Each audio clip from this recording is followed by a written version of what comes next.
Saya ini termasuk orang yang tidak suka scroll-scroll di media sosial, scroll-scroll di TikTok, di Instagram. Saya sangat jarang.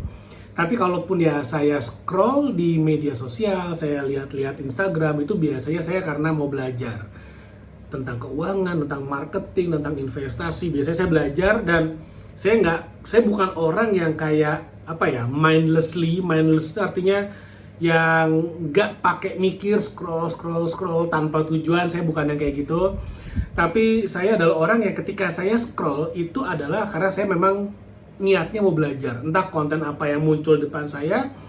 Kalau berguna buat saya, bisa nambah ilmu saya, bisa nambah pengetahuan saya akan dengerin, saya akan pelajari dengan baik. Tapi kalau misalnya kontennya biasanya tentang politik, tentang artis, tentang gosip-gosip atau berita-berita yang negatif, saya skip. Saya nggak suka baca yang seperti itu. Nah, tapi ada satu konten tentang artis yang membuat saya tergerak. Saya pelajari ada apa. Nah, salah satu konten yang menarik perhatian saya itu adalah tentang seorang penyanyi yang sangat terkenal dan sekarang juga banyak menjadi host di TV-TV, di YouTube channel. Itu adalah seorang yang namanya Vidi Aldiano. Kenapa Vidi Aldiano ini sampai ke dalam mendapatkan perhatian saya? Ya bukan karena lagunya, bukan karena lagu barunya atau apapun gosip-gosipnya, tapi karena kasus yang beliau alami tentang hak cipta.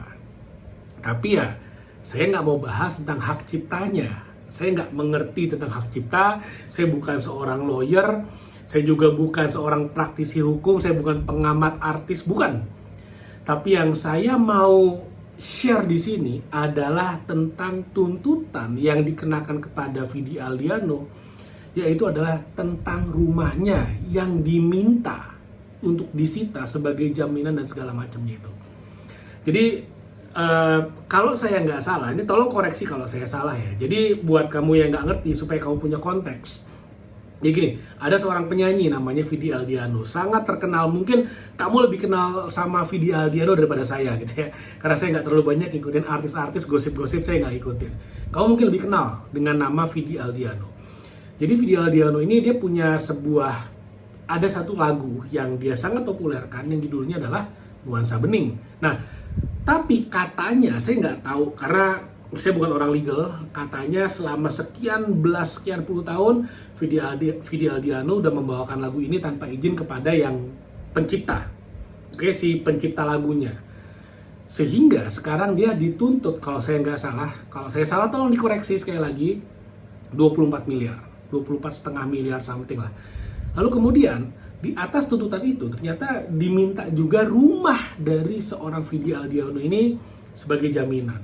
Nah, yang saya mau bahas di video ini adalah tentang kepemilikan rumah ini sehingga dia bisa diambil gitu aja. Sekarang bayangin kamu kerja keras, banting tulang, kerja keras, wah capek sekali segala macamnya. Kamu mengorbankan waktumu, dirimu, kesehatanmu, keluargamu mungkin. Kerja cari uang, dari uang kamu beli rumah. Lalu kemudian karena satu dan lain hal, rumah itu diambil sama orang. Saya nggak mengatakan siapa yang benar, siapa yang salah. Itu konteks hukum, saya nggak mau ngebahas tentang hal tersebut. Tapi yang menjadi perhatian saya adalah betapa mudahnya sesuatu, harta yang kita perjuangkan demikian kerasnya, karena satu dan lain hal tiba-tiba diambil sama orang. Atau at least diminta deh. Nggak usah Vidi Aldiano. Saya yakin ada banyak sekali case yang mirip seperti ini. Karena ada satu gugatan hukum, harta yang kita udah perjuangkan, pekerjakan dengan sangat lama, kita udah perjuangkan seumur hidup kita puluhan tahun, tiba-tiba diambil gitu aja karena ada satu kasus hukum. Nah, pertanyaannya adalah bagaimana kita bisa mengamankan harta kita supaya nggak segampang itu disita, diambil gitu aja. Gimana caranya? Nah, ini adalah sesuatu yang juga sebetulnya dilakukan oleh orang-orang yang super kaya. Orang-orang yang mengerti bagaimana aturan mainnya, mereka melakukan ini semuanya. Yang mereka lakukan adalah mereka mengamankan aset-aset mereka supaya nggak segampang itu bisa disita sana sini.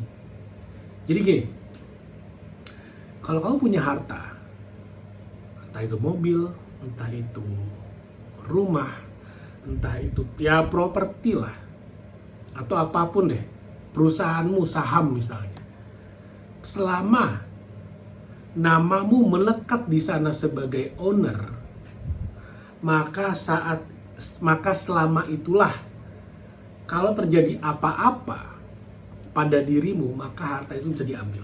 Ya contohnya kayak Vidi Aldiano ini aja.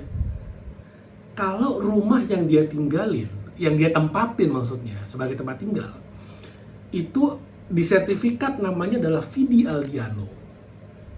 Maka kalau si Vidi Aldianonya ada masalah hukum, perdata ya, dalam hal ini kan perdata nih konteksnya, maka rumah itu bisa disita sebagai ganti rugi misalnya, atau untuk membayar apapun lah yang dijadikan permintaan oleh si penggugat dan disetujui oleh hakim nantinya. Karena ini udah masuk ke ranah hukum, kalau saya nggak salah ya. Kalau saya salah, nanti tulis di kolom komen yang kamu tahu seperti apa. Nah, gimana kalau misalnya kamu ada dalam posisi Vidi Aldiano, tapi karena kamu udah mengerti aturan mainnya, maka yang kamu lakukan adalah kamu mengubah nama kepemilikan asetmu bukan atas namamu pribadi. Nah, yang biasa dilakukan oleh orang kaya adalah mereka tidak menggunakan nama pribadinya untuk aset-aset harta-harta yang mereka miliki. Kalaupun mereka punya aset pribadi yang atas nama mereka sendiri, itu adalah uang di dalam rekeningnya. Biasanya seperti itu.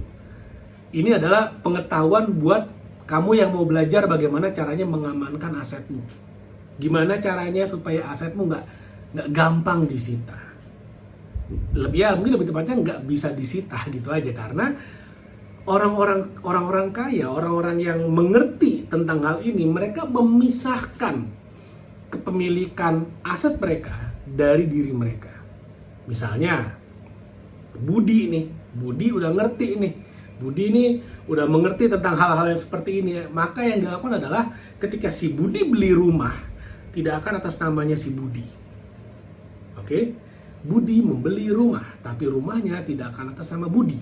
Sehingga kalau si Budi nantinya digugat secara perdata, ada masalah hukum, maka rumahnya tidak akan bisa disita. Kenapa? Karena bukan rumahnya Budi. Sesimpel itu. Bagaimana caranya supaya kita bisa punya rumah tapi tidak atas nama pribadi, pakai nama entitas lain? Bisa nggak pakai nama orang lain? Bisa. Misalnya Budi punya teman namanya Tono. Si Budi beli rumah atas nama Tono. Maka kalau Budi digugat secara perdata, rumahnya tidak bisa disita. Kenapa? Karena rumahnya atas nama Tono. Pertanyaannya, bisa nggak Tono nakal ngejual rumahnya diem-diem? Bisa. Kenapa ya? Karena rumahnya atas nama Tono. Sesimpel itu. Lalu kemudian, kalau kan tiap tahun properti itu ada yang namanya PBB, ya kan? Bayar pajak bumi bangunan, bayar pajak segala macam. Kalau misalnya pajak yang nggak dibayar, yang bermasalah siapa? Ya Tono. Mau nggak Tono menanggung masalah itu in case si Budi tidak bertanggung jawab atas pajak bumi bangunan? Kalau Tononya mau ya silakan, itu namanya nomine. Numpang nama, pinjam nama. Tapi segala kewajiban menjadi atas nama Tono. Di saat yang sama, kalau Tononya nakal, dijual rumahnya diam-diam ya bisa. Karena atas nama Tono, sesimpel itu. Nah, ada nggak cara yang lebih aman? Jawabannya ada. Gimana caranya? Nah, ini yang biasanya dilakukan oleh orang kaya. Mereka nggak pakai nama orang lain, nggak. Karena itu berisiko, mereka nggak punya kontrol. Yang dilakukan oleh orang kaya itu adalah menggunakan perusahaan sebagai pemilik properti mereka. Mereka pakai nama PT. Nah, PT-nya biasanya disebut sebagai holding, PT holding. PT-nya tidak punya aktivitas usaha, tapi memiliki properti-properti yang dimiliki oleh si orang kaya ini. Jadi orang kaya bikin PT ke notaris, bayar paling 5 juta, 3 juta, 4 juta.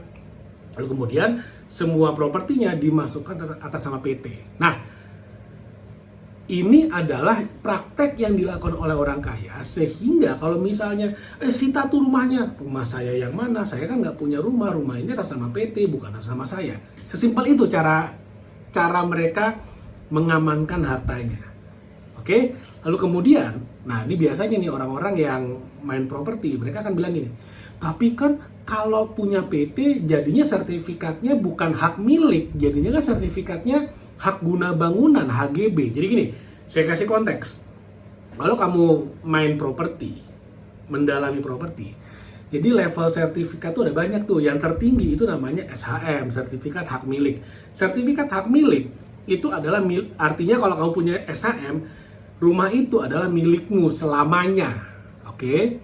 Selamanya. Selama apa ya? Selama kamu masih hidup, selama negaranya masih ada, selama negaranya tidak perang gitu kan. Kalau perang ya bisa aja diambil untuk kepentingan negara, bisa aja. Nah, tapi kalau HGB itu biasanya yang punya PT. Kalau misalnya kamu beli properti atas nama PT itu biasanya HGB itu paling tinggi. Nggak bisa PT, perusahaan megang SHM tuh nggak bisa di Indonesia. Pasti HGB. HGB itu ada jangka waktunya. Nah, setahu saya, kalau saya salah tolong koreksi, 30 tahun, bisa perpanjang 30 tahun, perpanjang lagi 20 tahun. Jadi maksimal 80 tahun. Nah, biasanya orang-orang, terutama orang-orang dulu ya, sangat enggan pakai nama PT, maunya pakai nama pribadi. Karena menganggap bahwa, kalau pakai nama PT, berarti nggak bisa SHM dong. Pasti HGB dong, betul, HGB. Nah, orang yang kaya, mereka yang mengerti tentang permainan seperti ini, mereka nggak butuh SHM. Mereka nggak butuh nama mereka menjadi pemilik dari sebuah properti. Karena apa? Kalau nama mereka ada sebagai pemilik properti, maka sangat rawan bisa disita kalau ada apa-apa. Contohnya Vidi Aldiano ini. Saya sebut berkali-kali, saya gunakan contoh. Kenapa? Ini yang paling relate. Kenapa ya? Beliau artis. Tapi sekali lagi ya, saya nggak ngomongin ini yang salah, ini yang benar, supaya adil harusnya begini. Enggak. Saya nggak ngomong itu. Itu bukan ranah saya juga nggak mengerti, bukan bidang saya. Saya nggak mau ngomongin soal hak cipta lagu dan sebagainya macamnya. Tapi yang saya mau share adalah bagaimana kamu bisa mengamankan asetmu yang kamu sudah dapatkan dari bekerja keras selama puluhan tahun. Kamu bisa punya aset supaya aset ini aman. Kalau orang-orang kaya yang mereka lakukan adalah mereka pakai perusahaan holding untuk memegang aset tersebut. Sehingga nggak bisa dituntut. Orang PT-nya nggak ada salah apa-apa kok. Kalau misalnya mau nuntut orangnya, tuntut orangnya. Hartanya apa ya? Uang di rekeningnya. Kira-kira seperti itu. Oke? Jadi itu adalah cara bagaimana orang kaya bisa melindungi asetnya. Mobilnya, propertinya, rumah tempat tinggalnya. Mereka tidak menggunakan namanya pribadi. Tapi mereka menggunakan nama entitas lain. Sehingga kalau terjadi apa-apa, kalau misalnya mau disita bank segala macam, aman. Oke, mudah-mudahan apa yang saya share bermanfaat. Jangan lupa like video ini dan share video ini dan subscribe YouTube channel ini. Mudah-mudahan aset-asetmu aman, tidak pernah ada masalah. Kalaupun amit-amit ada masalah, tetap bisa aman karena kamu udah mengerti bagaimana caranya memproteksi asetmu. Oke, thank you. Sampai ketemu lagi di video berikutnya.